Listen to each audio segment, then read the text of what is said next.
I thought I was going to marry the love of my life. I thought Jake was the man who would stand by me forever. But the night before our wedding, everything I believed shattered into a million pieces. It wasn't just a small lie or a careless mistake. It was a secret so dark and twisted, it threatened to destroy not only our relationship but the very foundation of who I thought he was. I found the messages late at night. He had left his phone on the kitchen counter, buzzing with notifications. I never looked at his phone before, never needed to. I trusted him. But that night, curiosity and something darker took hold. When I unlocked it, my heart froze.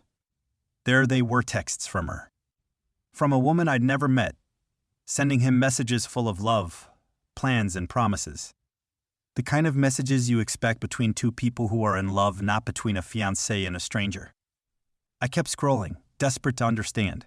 How long has this been going on? Months? Weeks? Days? Every message was like a stab in my chest. The lies, the hidden meetings, the excuses, everything made sense now. The nights he came home late, the secret phone calls, the distant looks in his eyes. And then came the worst. Party wasn't just cheating.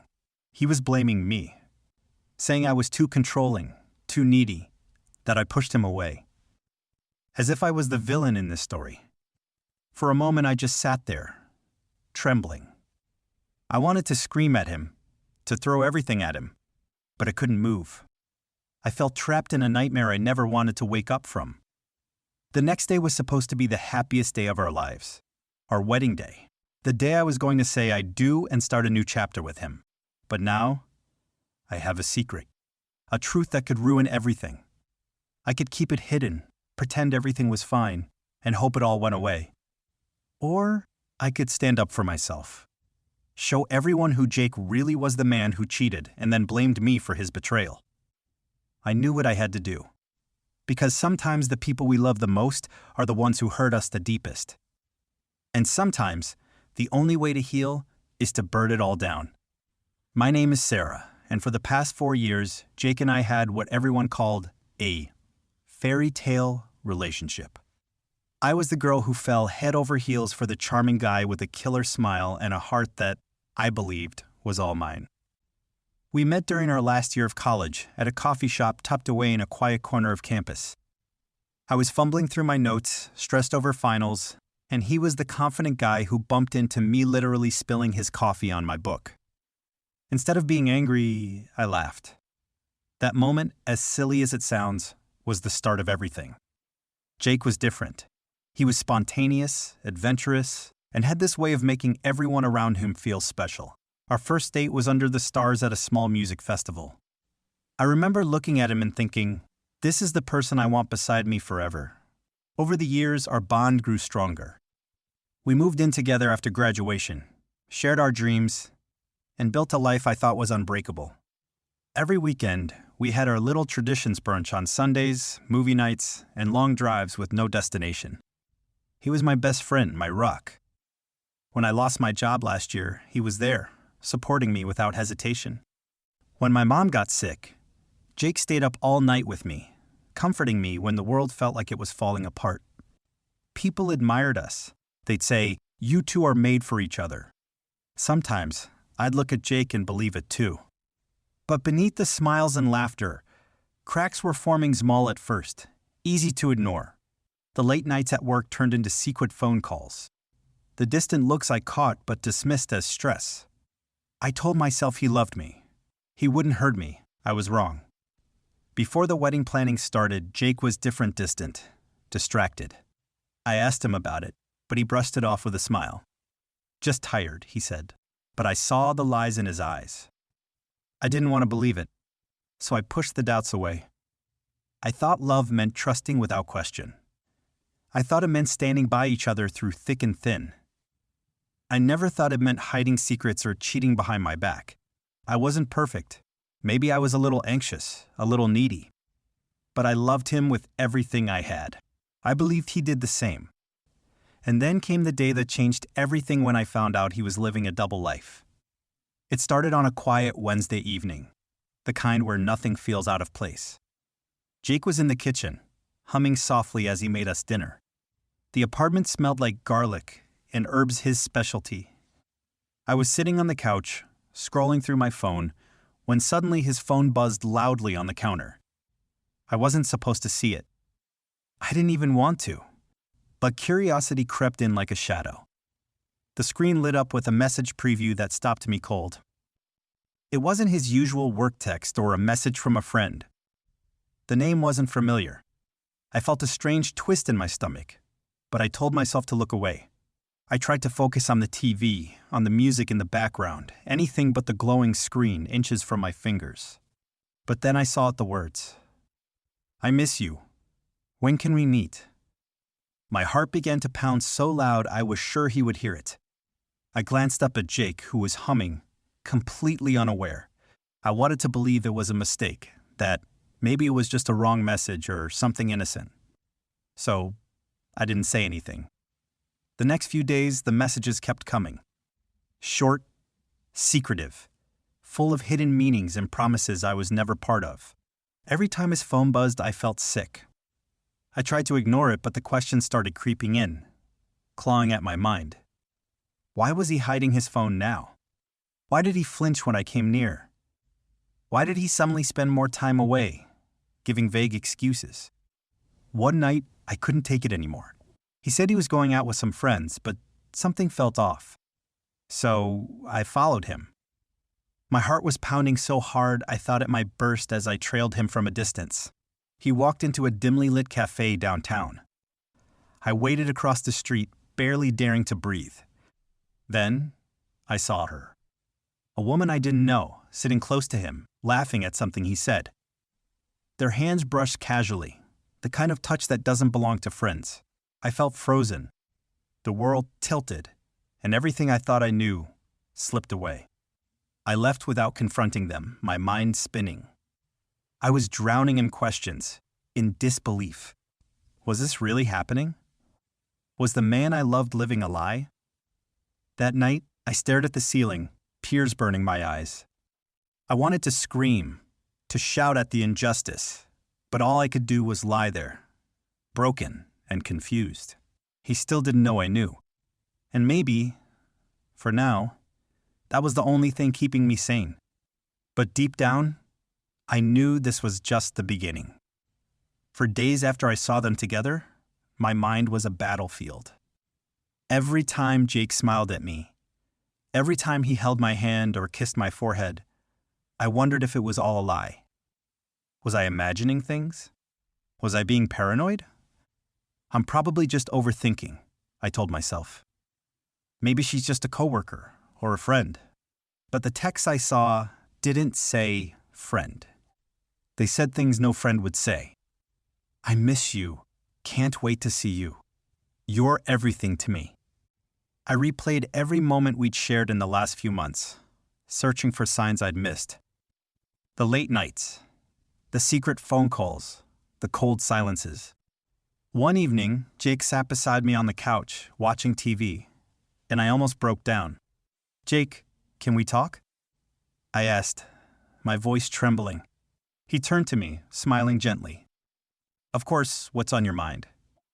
I wanted to scream it out, to demand answers, but my throat closed.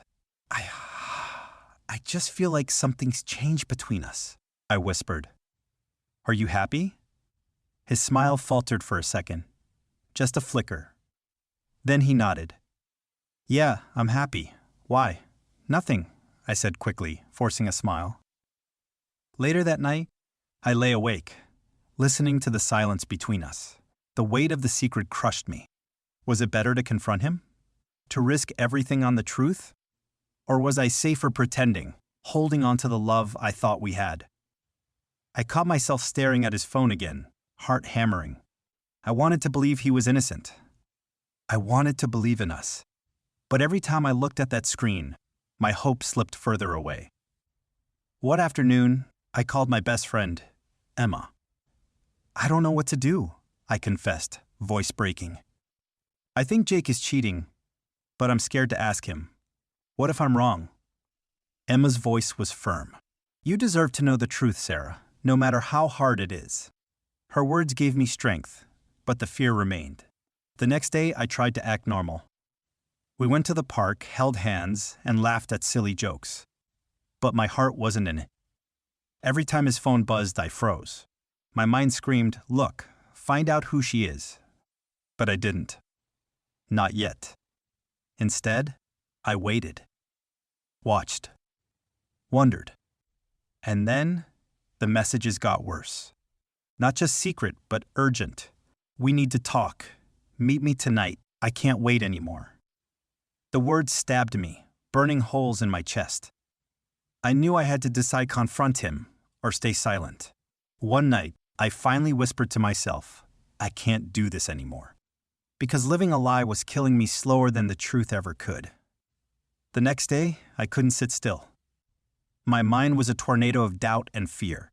I knew I had to know more to see the truth with my own eyes before I confronted Jake. So, I followed him again. I kept my distance as he left the office early, glancing around nervously like he was hiding something. My heart raced as I trailed him through the city streets. He stopped at a small, unassuming cafe, one I'd never heard him mention before. And there she was. Not just some stranger, but the woman from the messages. Her laugh was soft, her eyes full of secrets she shared only with him. But then, something happened that I didn't expect. She reached into her purse and pulled out a small box like the ones for engagement rings. My stomach dropped. Jake smiled nervously and took the box from her, opening it to reveal a delicate ring. He wasn't just cheating. He was planning to leave me, to start a new life with her. I wanted to run, to scream. But I stood frozen, watching as the man I loved accepted a future with someone else, a future where I didn't exist. But the nightmare wasn't over. Later that evening, I got a call from an unknown number. "Meet me," the voice whispered. "I have something you need to see." Confused and terrified, I agreed to meet at a nearby park. When I arrived, a woman stepped out of the shadows, a woman I recognized from Jake's past. She handed me a folder filled with photos. Photos of Jake and the other woman, yes, but also of another secret. Jake had a whole other life. Bank accounts in her name. A rented apartment downtown. Texts with plans for a wedding, but not ours. My world was collapsing faster than I could breathe. I realized then, this wasn't just betrayal. It was a carefully planned double life, a web of lies spun so tightly that no one saw it coming. And I was the last to know. The wedding day arrived, the day I was supposed to say I do and start forever with Jake. Instead, I was holding a secret that felt heavier than any dress or bouquet could ever be. As guests filled the hall, laughter and music swirling around me, my heart pounded like a war drum. I kept replaying the images from that cafe, the ring he was ready to give her, not me. I knew I had to confront him. Not later, not in whispers behind closed doors, but right here, in front of everyone. When Jake appeared at the altar, looking dashing in his suit, my stomach twisted in knots. I saw the happiness in his eyes, completely unaware of the storm about to break. I took a deep breath, stepped forward, and stopped the ceremony with a voice loud enough to silence the crowd. "We need to talk," I said, my voice trembling but steady. The music stopped. The guests looked confused. Jake's smile faded, replaced by a flicker of panic. "I know everything," I continued. "The texts, the late nights, the secret meetings." A hush fell over the room. Jake's face turned pale. "Sara, what are you talking about?"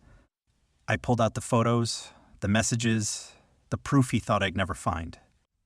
"I trusted you," I said, tears streaming down my face. "You were supposed to love me, not live a double life."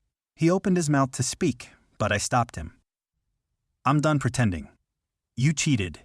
You blamed me for your lies. And now, here you stand, ready to marry me in front of everyone, like none of it happened." The room was frozen. The guests were shocked. Jake looked down, ashamed, then back at me with eyes full of regret. "I'm sorry," he whispered. "I never meant to hurt you, but the damage was done." I stepped back, letting the truth hang in the air. And just like that, the man I loved was gone, exposed for who he really was. As I walked away from the altar that day, I felt the weight of every shattered dream press down on me. The whispers of the guests followed me like ghosts, but I didn't care anymore. I was done with the lies, the pain, and the betrayal. Jake's apology echoed in my ears, but it was empty words without meaning. The man I thought I knew, the man I loved, had vanished behind a mask of deceit. In the days that followed, my world was a whirlwind of heartbreak and clarity. Friends reached out, some with sympathy, others with disbelief. But what mattered most was how I chose to heal. I refused to let this betrayal define me.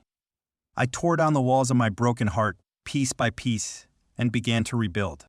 Therapy helped. Late night talks with Emma kept me grounded. And slowly, I found myself not the girl who needed Jake, but the woman who didn't. I even confronted Jake one last time, not with anger, but with strength.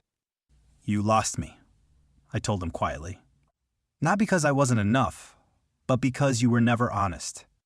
He looked at me then not with regret, but with the hollow gaze of someone who knew he'd burned his bridges. Months passed. I moved out of the apartment we shared, found a new job, and surrounded myself with people who lifted me up. I learned to trust again, to love myself first. One evening, as I sat on my new balcony watching the sunset, my phone buzzed. It was a message from an unknown number.